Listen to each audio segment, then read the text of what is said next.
Our next speaker, my colleague and long-term friend and the president of the conference, who's made a very big effort for what we are having today, Professor Dr. Khaled Gawdat from Ain Shams University. He's going to talk to us about the perfect gastric bypass. So, Mr. Chairman, dear colleagues, thank you for attending this conference and adding to the success of our conference. I'm supposed to speak about what constitutes the perfect gastric bypass, and definitely there is nothing as such. There is no perfect gastric bypass. But let me hear. So not everything you see is the way it looks. Always the look inside the picture. So when I started to think about this, what constitutes the perfect gastric bypass, first we have to have good weight loss with the procedure. And we have to have the maintained weight loss with the procedure.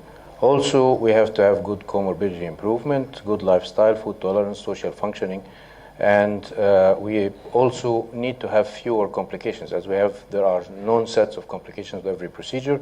So we will try intraoperatively to do as much as we can to reduce these complications. But a conflicting thing here is about the weight loss success. Weight loss reporting is not standard. Not everybody reports the same thing. Success weight of 50% excess weight loss. Probably if we tell our patients that you will lose 50% of your excess weight, most of them will not go through surgery. So if you have a patient that is 100 kilograms and he needs to lose 40 kilos, if he gets down to 80 kilograms, this is acceptable by us, but not by them. And also we need weight loss maintenance because usually the results of the procedure would show eventually at long term, 5 years, 10 years, 20 years. This is just a refreshment. So there are too many variables involved in constructing a gastric bypass. The pouch size. It's could be a very big size, a very small size, the stoma size. Also, if you enforce the pouch or not. Alimentary limb length, BP length, and the common channel length. Also, if you do it in omega versus Roux-en-Y, all these are variables that could give you a very nice video and zero weight loss with a gastric bypass. So not every bypass is the same.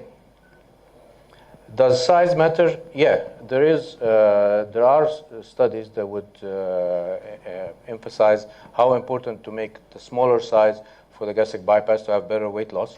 And also some other studies would say it doesn't make a big difference. Within like average, it's okay. So in our studies, actually, we've proven that going to a smaller pouch and going to a micro pouch adds a lot because all these pouches dilate. So if you start with a smaller size, it will probably dilate less. Also, the issue of banding the pouch. So Phoebe and Capella have devised this in 1993. And this have given a better weight loss results. In their series with a bigger pouch and a band on it, it gave a better weight loss and weight maintenance at 2 to 5 years, but initially they were the same.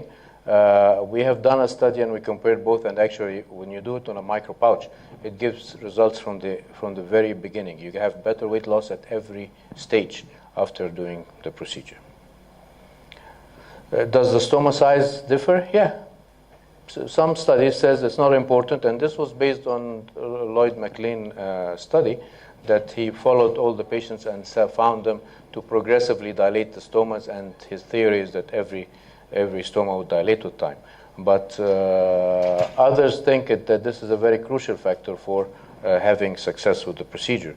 Also, techniques to improve the gastric bypass and do stoma narrowing, actually, they usually fail if you inject sodium morphate or other material to narrow the stoma. It doesn't have a long-term effect. Also, distal malabsorptive configuration, that Brolin was actually the pioneer of this, and he would use this with the super obese, and he goes very distal. And this is actually we have the god of malabsorption, Dr. Scopenaro, and he would tell you never combine malabsorption with restriction. So if you have a small pouch and give it malabsorption, you're only running into complications, not necessarily adding weight loss. So there is a conflict there. Also, to have an omega versus roux configuration, Rutledge did this, and he said from the beginning it's better than gastric and the Roux-en-Y gastric bypass. The only scientific study that started to prove this was by Lee, and he compared them, and he did a randomized controlled study, and he proved that they are equal, not superior or inferior. So we were always afraid of the alkaline reflux on the omega configuration, but it seems to have less incidence than expected. So what is bariatric failure?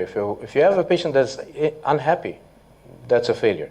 So it could be either for weight loss failure or for poor lifestyle or for complications. All these are different types of Roux-en-Y gastric bypass. This is a standard gastric bypass. This is the Foley-Capella style. This is the micropouch style by Sapala-Wood, and this is the distal configuration by Brolin. So why would a gastric bypass fail? But if we agree that gastric bypass is a restrictive procedure, this is what happens with time. So the pouch would dilate, the stoma would enlarge, and people also go into the habit of eating and drinking at the same time, so they dilate the jejunum. So that could actually become a second stomach. So with time, people adapt and eat huge quantities of calories and gain weight, and that's why probably if it's a restrictive procedure, that's why they fail.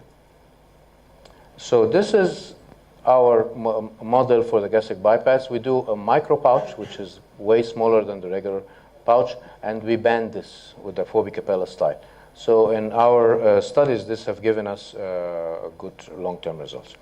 Also, how to reduce the complications when you are performing a gastric bypass.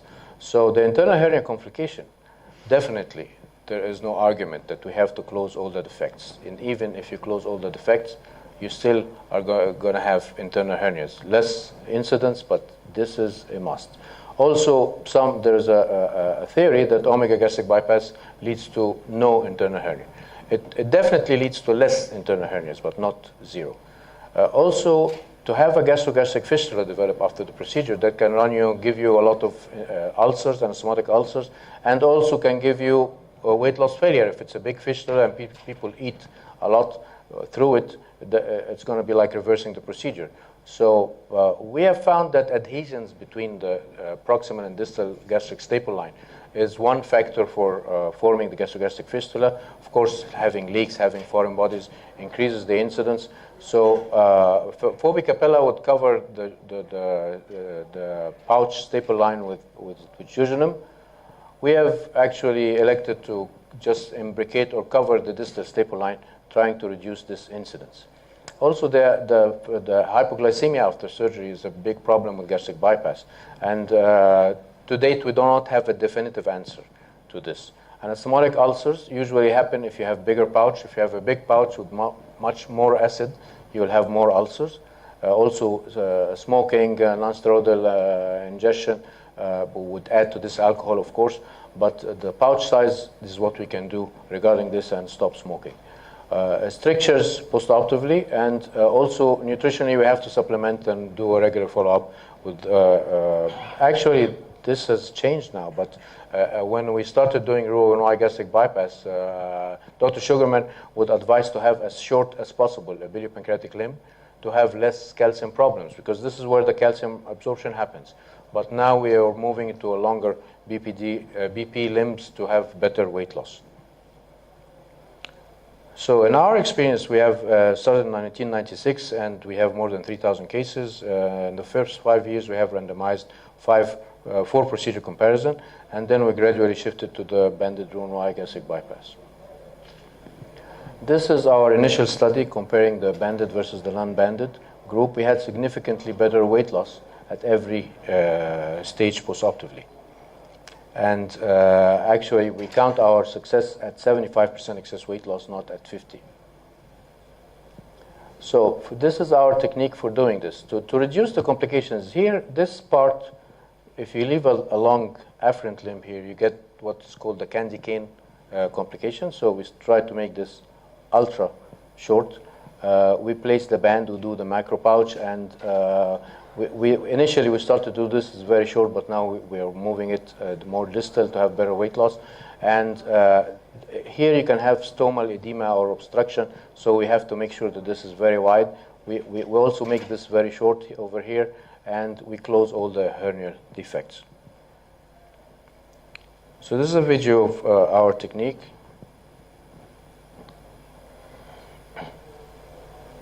We start very high up at the lesser curve. We start at the first gastric vessel.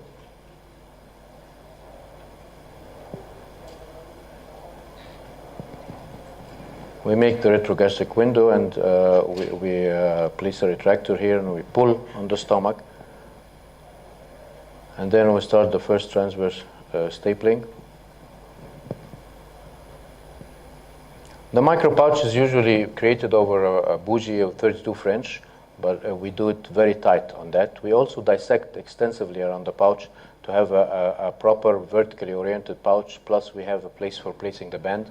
We used to use Proline for banding the stomach. Now we use Gore-Tex that is already pre-tied, so we don't have buckles with it. So this is the second vertical stapling here, and you'll see the bougie coming down. And then we stick to this. We end at the G junction.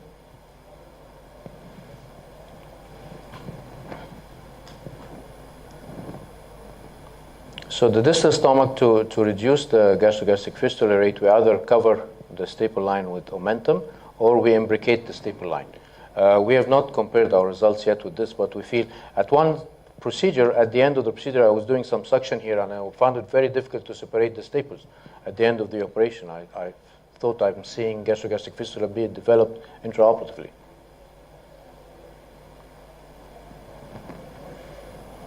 So we can do either of these techniques. And now for banding the micropouch, we try to make everything standard, the same size, same everything. So this band is already pre-tied. We place it around the pouch and just leave it there, and then we do the gastrogenostomy, and it will fix it in place.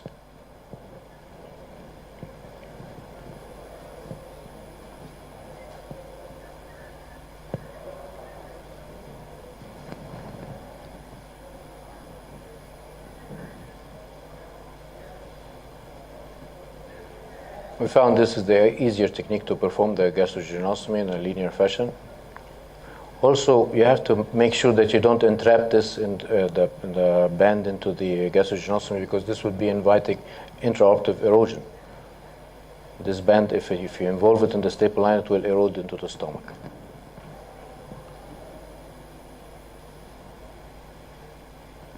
Here we try to be just at the zero afferent limb. The anterior enterostomy, if we use 45 staples, we usually do this with 2 firings, not 1 firing, or we go with the 6 centimeter staples. But 45 centimeter single stapling, we had a lot of anastomotic edema and issues with that. Now we close all the mesenteric defects. This is the anterior enterostomy hernia defect. Close that to the non-absorbable suture, continuous fashion all the way up and down, and also the Peterson hernia defect. Some surgeons think there is no problem with the Peterson hernia. No, I've seen 4 or 5 of these. So we need, this is the anterior enterostomy closure.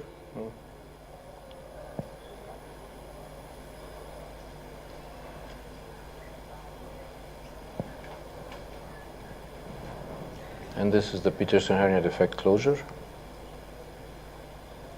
You have to lift the colon all the way up. You can see the line here very clear. You start at the apex and go up as high as you can. You cannot go all the way to the stomach, but we usually stop at the colon level.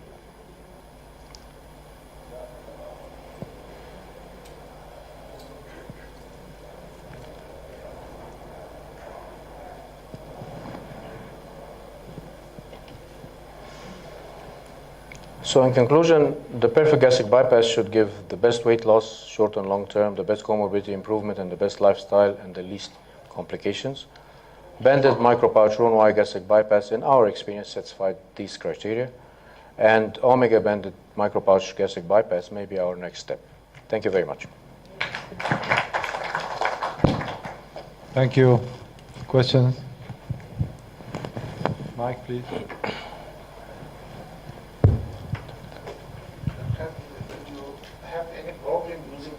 mesh before, because you shifted now to cortex? I had, with the Prolene mesh, you have to tie it beforehand. It has a buckle. So one of the worst complications with band around the stomach is to have erosions. With the Gore-Tex, you can have erosion into the proximal stomach, but with the Prolene, with the buckle, sometimes you have erosion into the distal stomach, not to the proximal stomach. So it has, I think, higher complication rate than what you use now. Any band style with a buckle in it, usually the buckle can have its own set of complications. So I think we had lesser erosions now, and we have no erosions to the distal stomach with the Gore-Tex. You fix the band to the pouch or just? No, it's a very small pouch, so actually it is fixed by the gastrojejunostomy. Saying that, actually, we had only one case in 3, and with a banded micropouch Rono, I guess we have like 2,000 cases, and we had only one case that had sliding of the band. So I don't think it's an issue. I think if it stays there around the pouch, and with the gastrojejunostomy will prevent this distal migration. Only one case probably had forceful vomiting enough to cause sliding. Stutter. I'm a little bit worried about the last 2 lines. Our omega banded might be the next step with a micropouch, where everyone who does omega loop gastric bypass insists on the fact that you need to have a long and narrow pouch. What do you think the instance of bile reflux into the esophagus and then the cancer risk might be with a micropouch omega loop gastric bypass? I wouldn't do that personally. Well, actually, this is the point in the way they do the mini gastric bypass research. There is no research there. It's a theory. Dr. Rutledge says the reflux is not there because it's a long pouch. There is no scientific proof of this. There is no reason. I think if you have an omega configuration that is patent enough with no kinking or twisting that would push the alkaline secretion up in a long or short pouch, it's not going to cause any problems. We've had a series of like maybe 60 omega bypasses on a micro pouch and banded. And the nice thing about our study is that it's exactly the same pouch size, same band size, same stoma size, but one of them was an omega and the other was a Roux Y. And actually, we've seen 0 difference so far in weight loss and everything. And this, I think, proves the theory that it is it's a restrictive operation, and there is no a significant malabsorptive component to it. I'm not talking about weight loss here. I'm talking about the risks associated with bile reflux, because it has been shown, and Jean-Marc Chevalier, who does lots of mini bypasses, has nicely shown that there is bile in the tube, in the gastric tube. There is usually no bile in the esophagus with the long tube. But if you make a pouch very short, you'll end up with bile into the esophagus. And we are following our patients with endoscopy so far.